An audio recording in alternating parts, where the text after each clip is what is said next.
Now, we've been talking about the kid-eating snake in St Helens, this play thing, this play area that was in St Helens during the 80s and 90s. It disappeared. Yep. We had plenty of memories on the show yesterday. Martin Murray called the show to recall playing on it. But we still don't know what actually happened to it. But the hunt is taking over our lives, isn't it? We did get the lowdown from local councillor Jeanie Bell, who she knows what's going on. Apparently, she told us Jeanie Bell's on the show this morning. Morning, Jeanie. Good morning. Good morning. Now you're Newton the Willows based, is that right? I am. I'm the ward councillor for Newton, but I've lived in and around St Helens practically my whole life, really. Okay, so the big question is, we wanted to know what happened to the kid-eating snake, and I understand you have a defining moment in this story for us. What's happened to it? I do, and I'm really sorry to tell you that KES passed away. I know. Right. Devastating. What happened was KES was donated after it left the Hardshaw Centre and was sent to a domestic abuse refuge. Right. Which was a fantastic use for it, and it was a great addition to the home, and it was there for quite a number of years, but it did eventually succumb to weather damage. Oh no!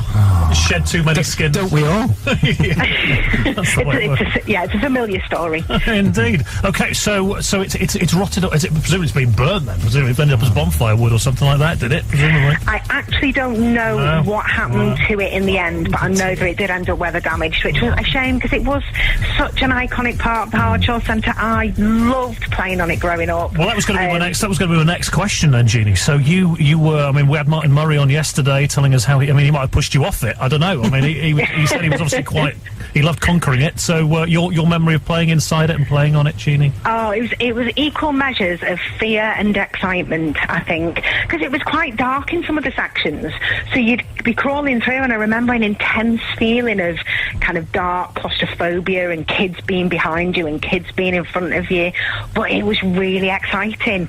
I remember being weed on by somebody, which was a particular highlight of that time of my life. It was you. But no, I loved it, and my mum used to take me there, and my grandma, who used to live in St Thomas's Square, used to always take me there. It was just fabulous. Brilliant. Well, that's going to be a memory that lingers long as part of this show. I've never heard that story told before.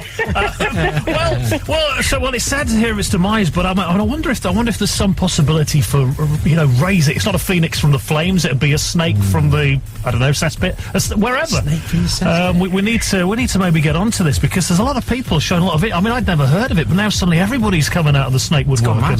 Oh yeah, it's completely infamous in St Helens. Everybody who's lived here since it was there knows about it and talks about it. It's a real kind of icon of the town shopping centre. Well, let's see. Well, as regeneration is the hot topic this week, Jeanie, we'll have to see what we can do about it, and see if we can get something off the ground here and see what comes of it. Well, thank you very much for telling us what's happened to it anyway. Oh, no problem, and thanks for having me on. That's all right, no worries. So enjoy the rest of your morning. Thanks, Jeanie. You too. Take care. Bye. Cheers, Jeanie.